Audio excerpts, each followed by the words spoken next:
It is our considered view that some utterances and actions of sections of political leaders, especially those from outside our sub-counties, portend a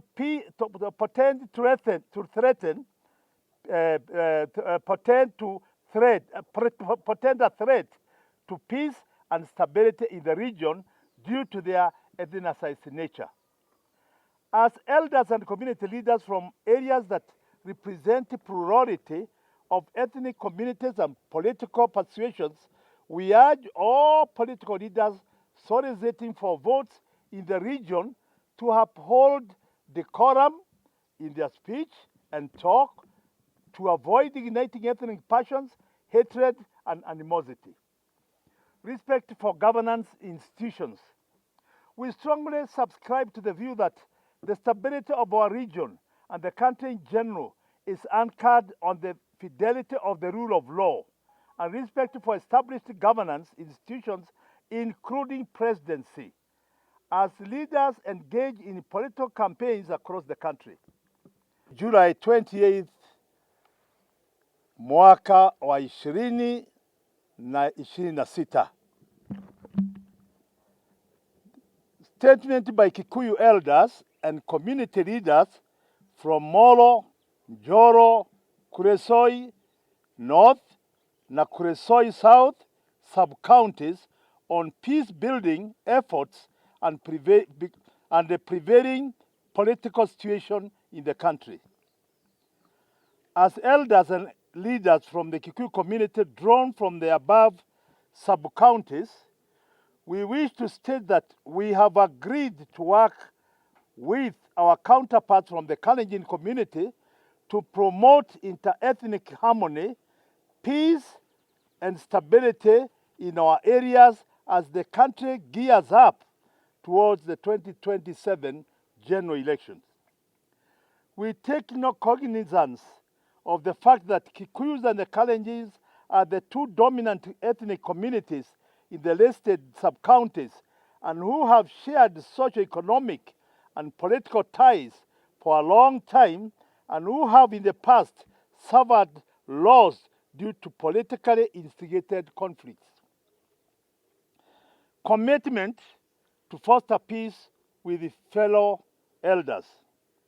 It is for this reason that we feel obligated to make our stand clear that as the country heads towards the general elections, we are committed and determined to engage like-minded elders and community leaders from the Kalenjin community to foster peace and stability in the region. Sections of elders from our neighboring communities have also demonstrated their willingness to engage in talks on peace-building efforts. We want to remember the past and history of Mzee Jomo Kenyatta and our late President Moi. It is instructive to point out that from historical contexts, the Kikuyu and Kalenjin communities have had mutual and cordial socio-economic and political relationship from the time former President Daniel Arap Moi, who was one of the key leaders of the defunct KADU party, joined hands with the founding president, Mzee Jomo Kenyatta, in 1969 to promote inter-ethnic harmony in Rift Valley region and the country at large. Regrettably, political mistrust and rivalry and unbridled competition for political power have in the past and especially in the 1990s and 2007 and 2008 disrupted inter-ethnic harmony and peaceful coexistence among its members of the two communities, turning the region into the epicenter of politically instigated clashes. Uhuru Ruto Peace Pact. Fortunately, peace and tranquility was restored following the unity pact between immediate former President Uhuru Kenyatta and William Ruto. Following the 2007 and 2008 politically instigated ethnic skirmishes following the disputed presidential elections. As elders and community leaders who have been at the center of peace-building initiative and reconciliation efforts amongst different ethnic communities in our region for the past more than 30 years, we underscore the citizens' right to actively participate in competitive politics while emphasizing on the need to uphold the rule of law and the right to individual determination.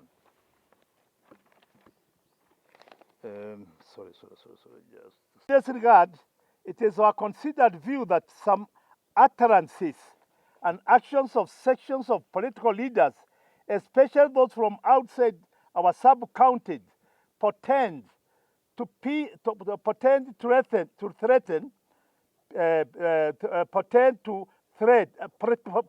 threat to peace and stability in the region due to their ethnicized nature.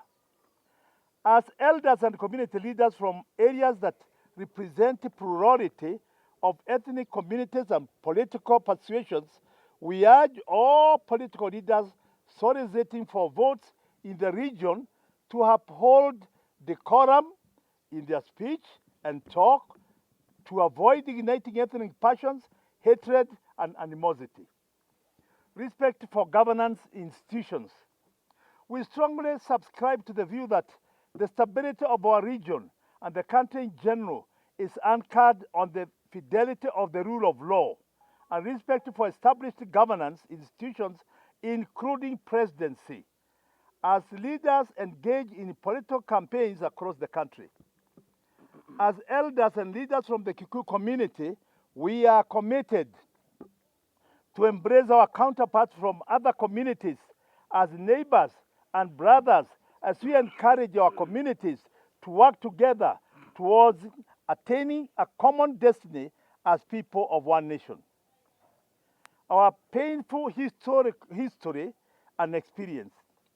We wish to unequivocally state that our stand and point on the country's political landscape is informed by our painful history, experience resulting from intermittent interethnic violence and ethnic conflicts every electoral cycle. The cycle has, however, been broken in the past 3 general elections due to peace pact between the Kikuyu and Kalenjin communities, and hence the need to upscale peace-building efforts among its local communities within the region in the run-up to the next general elections. It is public. Eh? Okay. It is public knowledge that conflicts amongst the Kikuyu and Kalenjin communities have in the past resulted into enormous loss of human life, maiming of people, massive destruction of property, displacement of people from their homes, and other untold human suffering. Documented evidence of effects of violence. The horrific aftermath of blood-letting ethnic conflicts in our regions arising from ethnic suspicions and rivalry and political incitement are well documented in reports prepared by various judicial commissions and other committees tasked with the responsibility of investigating into the causes of these clashes. These include the Kennedy Kiliku-led Parliamentary Select Committee report that indicates close to 3,500 people lost their lives across the country during the 1992 ethnic clashes, which hit several parts of the country, with Molo, Kuresoi North, and Kuresoi South being the epicenter of that violence. The Justice Akilano Akiwim Commission has indicates close to 3,800 people were killed during politically instigated ethnic clashes that rocked part of the country in 1997, with our region being the most affected area. The Justice Philip Waki-led commission and the Justice Cleagra-led commissions, which inquired into the cases of the politically instigated ethnic clashes which rocked the country following the disputed presidential elections in 2007 and 2008, still with our areas being the hardest hit area. And in that area, we lost more than 1,300 people in 2007-2008. You can imagine, if you put the number together, you are talking about 9,000 people have died in this region of ours in that short while. Those are too many people, lots of destruction of wealth, and many maimed people. The above reports, among other documents in the public domain, have further documented the damage caused by the clashes, including destruction of property, theft of livestock, and massive displacement and eviction of thousands of people from their homes and farms. Residents of our sub-counties bore the brunt of the whole violence again. You can imagine how much Molo, Njoro, sub-counties of Kuresoi North and Kuresoi South bore this problem. Need for the preservation of peace. It is in this regard that we as elders and community leaders are persuaded that the preservation of peace and stability in our regions and the country at large remains the topmost priority and political agenda for all the leaders across political divide, and most especially those engaged in presidential contests.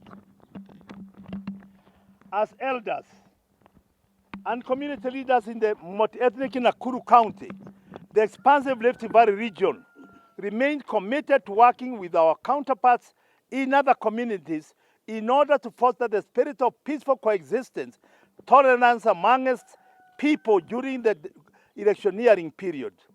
Our decision and stand is informed by our shared experience and history. Peace talks, constant engagements among elders and leaders in the grassroots level within our region has been an integral part of our lives and have profoundly shaped and sustained our complex and fragile socioeconomic and political ecosystem. Kenya's diverse political character. We take cognizance of the fact that different parts of our great nation of Kenya have their unique political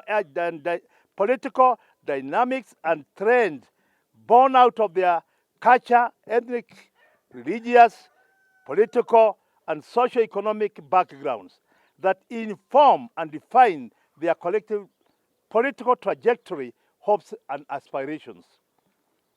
From the foregoing, we underscore the right of individual Kenyans, all collectively, to engage in robust and unfettered debate, discourse on major governance, socio-economic, and political challenges facing the country, and propose possible solutions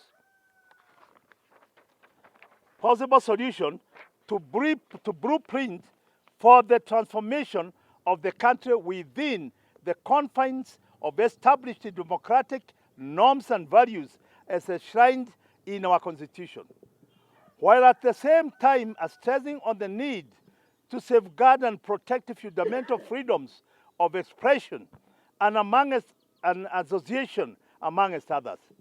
We further call upon all Kenyans to respect the opinion of those they feel differ with them. Irresponsible political outbursts. It is our humble appeal to political and community leaders from diverse shades of opinions to refrain from engaging in political outbursts, their tribe against sections of Kenyans or any leader based on ethnic hatred, discrimination, or verification, but instead ensure they preach peace and the need for peace to coexistence to ensure the country remain united in the run-up to the general elections and after the outcome of the elections. Of Goonism.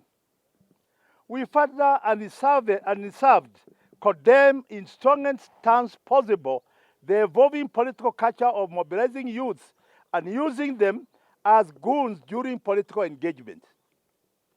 The practice has the potential of plunging the country into chaos, and the gangs evolved into militia and other criminal outfits. In the same breath, we outright condemn a string of reckless and distasteful statements by sections of leaders from outside our regions and who appear to be driven by unexplained anger, bitterness, pursuit of personal vendetta, and ethnic bigotry.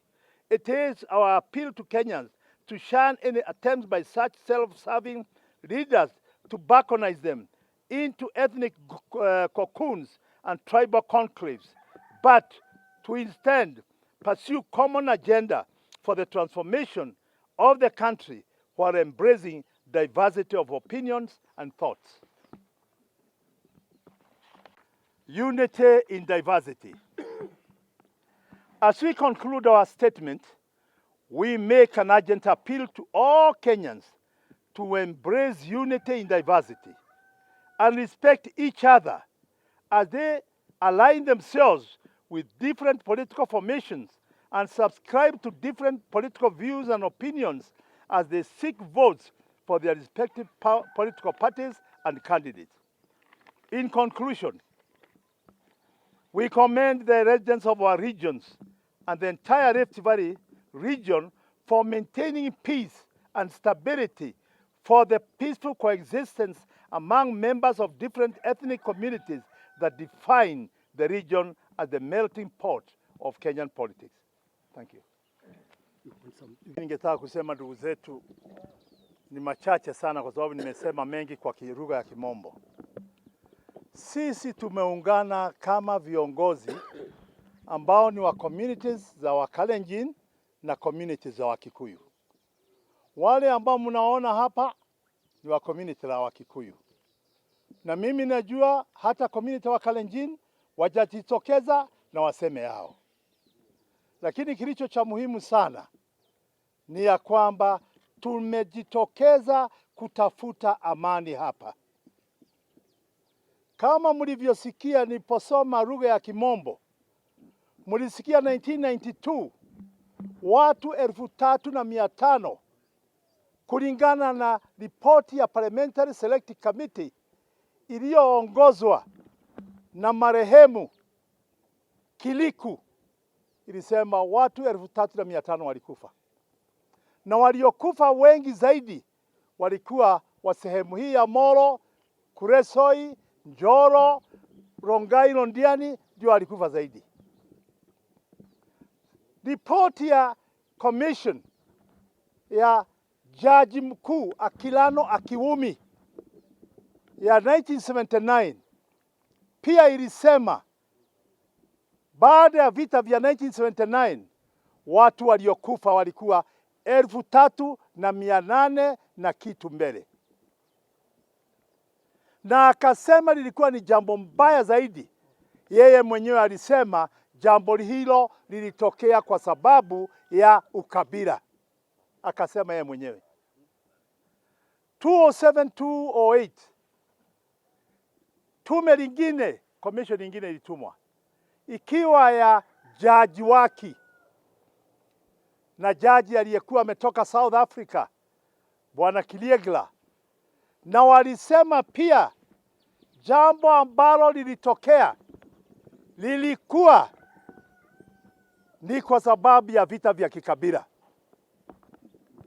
na watu walikufa 1,300 na wakaongeza kidogo kama mnasikia, wakasema ilikuwa ni 41 against 1, na hiyo yote imeandikwa. Kwa hivyo sisi tumesema kwa sababu ya yale ambayo tumeona, ndio kwa nini tumesema siasa ambayo inaendelea Kenya saa hii iko na ukabila mwingi sana, iko na hasira nyingi sana, na mnajua hasira ni hasara. Ndio tutasema tuungane, tuseme na tunatangaza. Nikimaliza kwa lugha ya Kimombo ya Kiswahili, mimi najua kila kabila lina kiongozi wao, wanasema huyu ndio wao, huyu ndio wao, huyu ndio wao. Sawa, hakuna maneno. Kila mtu kuna wazazi waliomzaa. Wengine wanasema ni wa mkoa huu, wengine ni wa mkoa ile, kila mtu ana mkoa pale ametoka. Nataka kusema hivi, tungetaka rais apewe heshima. Nasema hayo kwa sababu nimesumuza na haya makomuniti yote na nimesikia. Rais apewe heshima mpaka amalize kazi yake. Mkimshinda na kura sawa, lakini msimtenganishe na kumpiga kama yeye ni mkabila.